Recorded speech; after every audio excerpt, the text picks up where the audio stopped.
Hello friends, सलाम आदाब नमस्कार। ना करें अपना इधर उधर समय बेकार, क्योंकि अब आ गया है बीवी एजुकेशन और फोर्थ डालना है एग्जामिनेशन। तो वैसे बच्चे के लिए ये खास वीडियो है जिनका एग्जाम 2025 में होने वाला है। और ये आज के इस वीडियो में हम क्लास 10th का मैथ के 2 अंक वाले प्रश्न को सॉल्व करेंगे। मेन 5 क्वेश्चन को सॉल्व करेंगे और वो 2-2 अंक के होंगे। आप लोग को एग्जाम में 30 क्वेश्चन 15 क्वेश्चन बनाने हैं। टोटल आएगा 2 नंबर वाला 30 क्वेश्चन, और 30 क्वेश्चन में से मात्र 15 नंबर का क्वेश्चन बनाना है। तो क्या नहीं बन पाएगा? बिल्कुल इजी तरीके से बन पाएगा। ठीक है, तो आज के इस वीडियो में हम मेन 5 क्वेश्चन को सॉल्व कराएंगे। तो आइए बगैर किसी देरी का सॉल्व करते हैं। काफी महत्वपूर्ण प्रश्न है। मैथ के समुद्र में डूब गए तो गए। मैथ के समुद्र में आप लोगों को हम ले चलते हैं। तो समुद्र से किसको बचना है और किसको डूबना है वो खुद अपने आप में तय कर लीजिएगा। क्यों? क्योंकि फॉर्मूला याद रहेगा तो बच जाइएगा, और नहीं फॉर्मूले याद रहे तो डूब जाइएगा। तो इसलिए फॉर्मूला अपने चैनल पे भेज दिए हैं। वो कौन सा चैनल? व्हाट्सएप के चैनल पे क्लास 10th का ऑल फॉर्मूला भेज दिए हैं। वहां से जा करके कॉपी में नोट कर लीजिएगा। ठीक है, तो चलिए स्टार्ट करते हैं। तो बच्चों, आज के इस वीडियो में हम लोग पढ़ेंगे मेन वीवीआई 5 क्वेश्चन पढ़ेंगे। ठीक है, तो पहला क्वेश्चन है हमारा, यूक्लिड विभाजन एल्गोरिथम का प्रयोग करके 960 और 432 का मौसो ज्ञात करना है। तो देखिए, लेकिन मौसो तो हम लोग भाग विधि से भी ज्ञात करते थे पहले 9th क्लास तक। तो यहाँ पे यूक्लिड विभाजन एल्गोरिथम दिया हुआ है और इसी प्रमेय से हम लोग को एचसीएफ ज्ञात करना है। जाहिर सी बात है, यूक्लिड विभाजन बना है किस लिए? तो एचसीएफ ज्ञात करने के लिए। ये ऐसा तकनीक है यूक्लिड विभाजन एल्गोरिथम, क्योंकि इस तकनीक से हम मौसो ज्ञात करते हैं। तो देखिए, यूक्लिड विभाजन फॉर्मूला याद रहना चाहिए। यूक्लिड विभाजन हम जानते हैं कि A is equal to B Q plus R होता है, जहां 0 से बड़ा या बराबर होता है और आर से बड़ा कौन होता है? बी। ओके, तो चलिए, यहाँ पे आप लोग को दिखाई दे रहा होगा 960 और 432। आप हमें ये बताएं कि इस दोनों संख्या में बड़ा संख्या कौन है? तो आप बोलिएगा 960 है। छोटा संख्या कौन है? तो 432 है। बिल्कुल। तो इसको एक बार आप लोग को समझाने के लिए हम भाग विधि से यहाँ पे सॉल्व करते हैं। ठीक है, चलिए। तो 432 छोटा संख्या है, छोटे संख्या से बड़े वाले संख्या में भाग देंगे, तो 960 में भाग देंगे। 432 से कितना बार में लगेगा? तो 2 बार में लगा के देखते हैं। जैसे ही 2 बार में लगाते हैं 432 को, तो ये 864 हो जाएगा। यहाँ पे आप लोग को लिखना है 864 और इसको माइनस कर देना है। तो 10 में से 4 गया तो 6, ये बचा 5 में से 6 गया तो 15 में से 6 गया तो कितना बचेगा आप लोग को? यहाँ पे 15 में से 6 गया तो 9 बचेगा। ठीक है, और 8 में से 8 गया तो ये 0। चलिए, अब कितना आया? 96 आया, 96 आया। अब 96 को घेरेंगे और 432 इधर उतारेंगे। ठीक है, अब 96 से लगाएंगे तो कितना बार में? 4 बार में लगाते हैं, तो कितना आ जाएगा? ये आ जाएगा 384। अब देखिए, इसको माइनस करते हैं तो कितना बचेगा? 12 में से 4 गया तो 8, ये बचा 2 हासिल लेंगे, 12 में से 8 गया तो बचा 4 और ये कट जाएगा। ठीक है, चलिए दोस्तों, यहाँ पे शून्य लिख लिए या नहीं लिखिए। ठीक है, चलिए। अब 48 को घेरेंगे, 96 यहाँ लाएंगे 96। अब 96 को भाग देंगे 48 से, तो कितने बार में लग जाएगा? 2 बार में लग जाएगा 96। अब देखिए, शेषफल क्या रहा? ये हमारा आर होता है। ठीक है, रिमाइंडर शेषफल ये हो गया 0। यानी जब तक यहाँ पे 0 नहीं आए तब तक इसे छोड़ना नहीं होता है। तो चलिए, हमको मेन मोटो क्या है कि हमको एचसीएफ निकालना है, और ये एचसीएफ भाग विधि से कितना आया? 48 आया, 48 आया। चलिए, तो अब इस फॉर्मूले पे हम लोग इसको सॉल्व करते हैं। देखिए, ए क्या होता है? तो जब भी 2 संख्या बोले निकालने के लिए, तो बड़ा संख्या ए होता है। बड़ा संख्या क्या होता है? ए। यानी उसको हिंदी में भाज्य बोलते हैं। ठीक है, तो भाज्य कितना आया? 960 आया। ठीक है, 960 बराबर। अच्छा, बी कौन है, क्यू कौन है, आर कौन है? इसको आप पहचान गए तो बिल्कुल अच्छे तरीके से समझ में आ जाएगा। तो ये होता है बी, ए है ये, और जिससे भाग देते हैं वो होता है बी, और जितना बार में भाग लगा वो होता है क्यू। ठीक है, तो ये होता है भाज्य, ये भाजक, और ये भागफल, और ये शेषफल। तो देखिए, यहाँ पे आप लोगों को इससे पहले वाले वीडियो में ये पूरा अच्छी तरीके से समझा दिए थे। चलिए, अब यहाँ पे देखेंगे बी। अभी जो भी नहीं देखे हैं, प्ले लिस्ट में जाकर के देख लीजिए और चैनल को सब्सक्राइब कीजिए, सपोर्ट कीजिए। ये आपका अपना चैनल है। क्लास 10th में जितने भी मैथ के, साइंस के, सोशल साइंस के, इंग्लिश के, हिंदी के, उर्दू के जितने भी महत्वपूर्ण प्रश्न है, यहाँ पे आप लोगों को करा रहे हैं। 450 पार तो अभी से लास्ट के 3 मंथ में होना तय है। चलिए, 960 आ गया। ठीक है, चलिए। अब यहाँ पे बी कौन है? अब इसमें से आप हमको बोलिए बी कौन है? तो बी को बोलिएगा 432 है, 432। ठीक है, इंटू में देखिए यहाँ पे क्यू है, तो क्यू कोण कितना है, तो 2 है, ठीक है, इसी पे बैठाना, ठीक है, प्लस आर कितना है यहाँ पे, तो आर यहाँ पे कितना आया था, 96 आया था, 96 आया था, ठीक है। चलिए अब देखिए, आप लोग को एक ट्रिक बताए थे कि ये जो होगा ए इक्वल टू बी जो है उसको ए बना देना है, बी को क्या बनाना है, ए, तो 432 यहाँ पे लाइएगा, नहीं तो यहाँ पे देखिए अब ये दूसरे स्टेप के लिए ए हो गया, ये बी, ये क्यू और ये आर इस तरीके से बैठा देंगे। तो देखिए ये हमारा ए कितना हुआ, 432, और बी कौन हुआ, ये 96, ये कौन होता है, बी हुआ, ठीक है, 432, हाँ बी हुआ 96, इंटू में क्यू कितना आया, तो 4 है, प्लस आर कितना है, 48 है। बस इस तरीके से बैठाते चले जाना है। अब देखिए अब थर्ड स्टेप आप लोग देखिएगा, तो यहाँ पे ए कितना है, तो 96, बी 48, क्यू 2 और आर 96, आर क्या हो गया, सॉरी यहाँ पे 0। तो यहाँ पे देखिए अब तीसरे स्टेप का बात करें तो ए हमारा कौन हो जाएगा, 96 बराबर बी, देखिए बी कितना है, तो 48 गुने क्यू कितना है, 2 प्लस आर कितना है, 0। और जब तक शून्य नहीं आए, जब तक हमारा शेष फल शून्य नहीं आ जाए, जब तक आगे तक हम सॉल्व करते रहेंगे। तो देखिए यहाँ पे अब हम लिखेंगे यहाँ पे HCF बराबर, तो हमारा मौसो क्या होगा, तो हमारा मौसो कौन होता है, बी जो होता है हमारा वो मौसो होता है, यानी भाज्य। यहाँ पे देखिए ये भाज्य है, ये भागफल और ये शेषफल, तो जो हमारा भागफल, जो हमारा भाजक होता है वो क्या होता है, हमारा HCF होता है। तो यहाँ पे देख सकते हैं ये हमारा जो ये वाला A इक्वल टू बी होता है, जो B और ये Q है और ये R है, तो जिस लाइन में आपको R रिमाइंडर शेष 0 हो जाए उस लाइन में B जो है, B वो कौन होता है, HCF होता है। तो लिखेंगे तो HCF बराबर 48, ये हो गया हमारा आंसर। चलिए दोस्तों, तो आई होप कि ये समझ में आ गया होगा। देखते हैं क्वेश्चन नंबर 2। तो क्वेश्चन नंबर 2 है हमारा, यदि अल्फा बीटा बहुपद यानी P x 2x² minus 11x plus 15 के शून्यक है।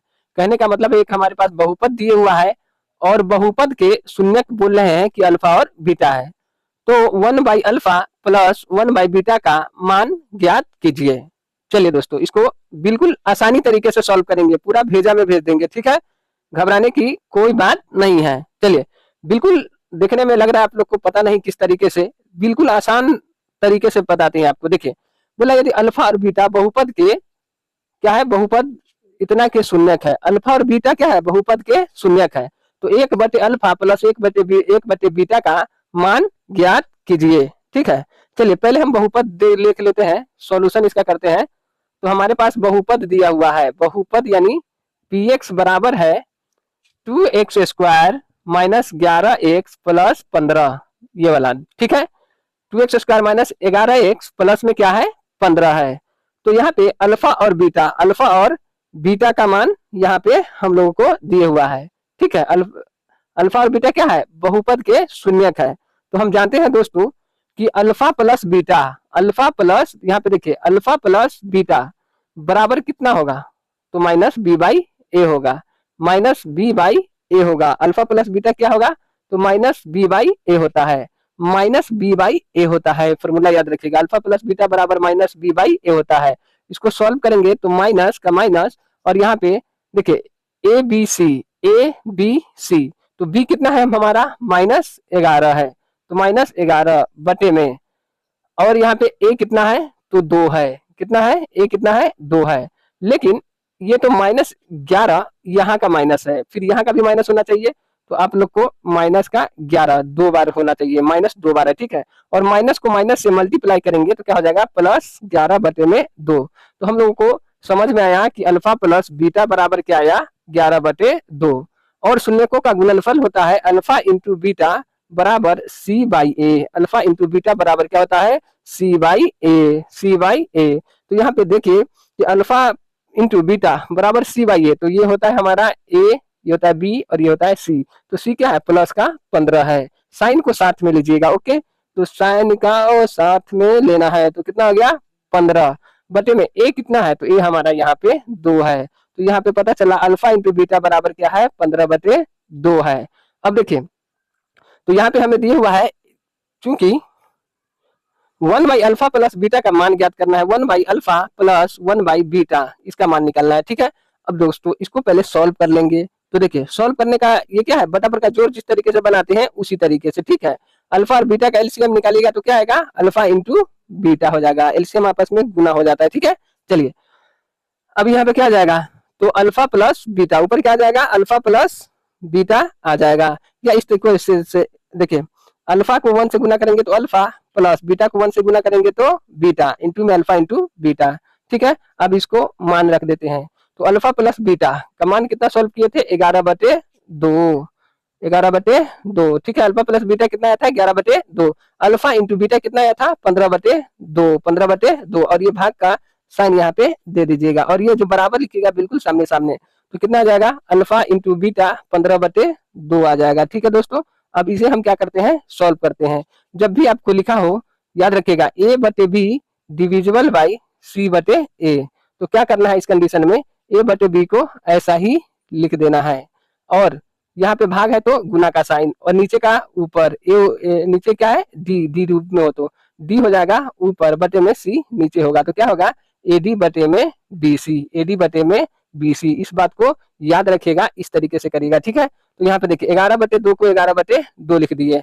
ये भाग है तो भाग को क्या करेंगे, गुना, और नीचे वाला ऊपर 2, 15 नीचे है तो नीचे ही रहने देंगे, 2 को 2 से कैंसिल कर देंगे, क्या गया, 11/5 हमारा ये हो गया आंसर। चलिए एक बार और मैच कर लीजिए, तो 1 by alpha plus 1 by beta का मान क्या आया है, तो हम लोग का 11/15 आया है। ओके, तो यहाँ पे क्वेश्चन नंबर 3 है कि यदि बहुपद 3x² plus 4x plus 2k का एक शून्यक माइनस 2 है। देखिए यहाँ पे एक बहुपद दिए हुआ है और उसका शून्यक दिए हुआ है, तो शून्यक माइनस कितना है, 2 है। चलिए, तो k का मान ज्ञात कीजिए। बिल्कुल आसान प्रश्न, बनाइए आप लोग जल्दी से। तो देखिए हम लोगों को यहाँ पे क्या दिया हुआ है, तो एक शून्यक दिए हुआ है। कितना शून्यक दिया हुआ है, एक शून्यक दिए हुआ है। तो लिखेंगे, क्योंकि बहुपद का एक शून्यक, बहुपद का एक शून्यक दिए हुआ है, कितना है, तो एक शून्यक माइनस 2 है दिए हुआ है। ठीक है, अब हमारे पास ये बहुपद है, तो बहुपद x px होता है। ठीक है, तो x के जगह पे कितना रख देंगे, -2। ठीक है, जहां जहां इस बहुपद में x होगा वहां वहां पे -2 रखते जाएंगे। तो देखिए यहाँ पे 3 का 3 लिख दिए, और यहाँ पे x स्क्वायर है, तो x के जगह पे -2 का square, plus 4x plus 4 into में क्या है, -2, x की जगह पे -2 रखना है आप लोग को। ठीक है, प्लस 2k। अब इसको सॉल्व करना है, तो देखिए ये -2 का स्क्वायर है तो कितना हो जाएगा, प्लस का 4 हो जाएगा। ठीक है, जैसे -2 गुने -2, तो माइनस माइनस गुना होकर हो जाएगा प्लस, और 2 दूना 4, तो प्लस का 4 हो जाएगा। ठीक है, चलिए, तो 4 यहाँ पे गुना किससे करना है, 3 से। ठीक है, तो इसको सॉल्व करेंगे तो 4 तिहाई 12 हो जाएगा। ठीक है, अब यहाँ पे देखिए प्लस माइनस माइनस, 4 दूना 8 प्लस 2k। ओके, यहाँ पे देख सकते हैं कि 12 में से 8 गया तो कितना होगा, तो 12 में से 8 गया तो होगा 4, अब प्लस में 2k। तो हम यहाँ पे p-2 को सॉल्व किए तो क्या आया, 4 प्लस 2k, कितना आया, 4 प्लस 2k आया। ठीक है, चलिए अब यहाँ पे हम लोग देखेंगे कि p-2 का जो मान आया है इस शून्यक है, तो इसको 0 के बराबर रखेंगे। ठीक है, तो देखिए p बहुपद p-2 बराबर क्या रखेंगे, 0 रखेंगे। ठीक है, चलिए अब p-2 को सॉल्व किए हैं तो कितना आया है, 4 प्लस 2k, बराबर में क्या हो जाएगा, 0। यहाँ से 2k बराबर क्या हो जाएगा, इधर आके माइनस का 4 हो जाएगा, तो k बराबर क्या हो जाएगा, -4 बटे में, यहाँ से भाग गुना में है तो इधर आके भाग में, तो 2 दूना 4, तो k का मान हमारे पास कितना आया, -2 आया। यही हमारा हो गया आंसर, यही आप लोगों को निकालने के लिए दिया हुआ था। तो k का मान हमारे पास क्या आया, -2 आया। ओके, चलिए अभी तक जो दोस्तों चैनल को सब्सक्राइब नहीं किए तो जल्दी से सब्सक्राइब कर लीजिए। चलिए क्वेश्चन नंबर 4 देखते हैं। तो क्वेश्चन नंबर 4 है हमारा, दिखाई कि समीकरण निकाय 3x - 5 बराबर 7 और 6x - 10y बराबर 3 को 3 का कोई हल नहीं है। दोस्तों यहाँ पे बोल रहा है आप लोग को कि दिखाना है कि इन दो समीकरणों का कोई हल नहीं है। तो हमें हमारे पास कितने समीकरण दिए हुए हैं, 2 समीकरण दिए हुए हैं। जब भी आप लोग को इस तरीके का क्वेश्चन रहे तो कोई हल नहीं है, कितने हल है, कैसे है, नहीं है, उस सब में समीकरण को जितने भी यहाँ पे इसके अंक है उसको एक साइड कर लेना है। ठीक है, तो यहाँ पे देख सकते हैं 3x - 5y बराबर 7 है। चलिए, तो 3x - 5y और बराबर में उधर प्लस का 7 है तो इधर मिलेंगे -7 बराबर 0। दूसरा समीकरण देखिए, 6x - 10y और बराबर में 3 है उधर, तो इधर लाएंगे तो -3 और उधर हो जाएगा 0। ठीक है, यहाँ पे देखिए, अब यहाँ पे क्या है, ये इसको बोलते हैं a1x + b1y + c1। ठीक है, चलिए इसको बोलेंगे a2x, इसको b2y और इसको c2। ठीक है, अब इसको इस तरीके से सॉल्व करेंगे कि a1 बाई a2 के बराबर है कि नहीं, b1 बाई b2 कितना है, c1 बाई c2 कितना है, इसको निकालेंगे। ठीक है, तो a1 बाई a2 बराबर कितना होगा, यहाँ पे देख सकते हैं, तो a1 है 3 और a2 है 6, तो 3/6। ठीक है, काट देंगे तो 1/2 आ जाएगा। ठीक है, b1 बाई b2 कितना होगा, तो b1 कितना है, माइनस का 5 है, b2 कितना है, तो माइनस का 10 है, माइनस से माइनस कैंसिल, अब 1/2 इसको काटेंगे तो कितना हो गया, 1/2। c1 by c2, c1 by c2 देखिए, तो c1 कितना है, माइनस का 7 है, और c2 कितना है, तो माइनस का 3 है, माइनस से माइनस कैंसिल और ये हो गया 7/3। अब यहाँ पे देखिए a1 बाई a2 1/2 है, b1 बाई b2 1/2 है। बहुत अच्छा बात है कि a1 बाई a2 बराबर हो गया b1 बाई b2 का। क्या हम जाने, क्योंकि a1 बाई a2 बराबर हो गया b1 बाई b2 के। अब क्या देखिए c1 बाई c2 1/2 है नहीं ना, तो ये बराबर नहीं होगा c1 बाई c2 के। ओके, तो अब देखिए a1 by a2 b1 by b2 के बराबर है, लेकिन c1 बाई c2 के लेकिन ये बराबर नहीं है c1 बाई c2 के। तो देखिए यहाँ पे अंत में कट गया, तो अंत भला होता है तो सब भला होता है, और अंत ही नहीं भला है तो कोई भी भला नहीं है। यानी क्या मतलब, इसका कोई हल नहीं है, कोई हल नहीं है। क्यों नहीं है, क्योंकि रीजन यहाँ दिया हुआ है। ओके दोस्तों, तो मिलते हैं नेक्स्ट वीडियो में। आज के इस वीडियो में बस इतना ही। जय हिंद।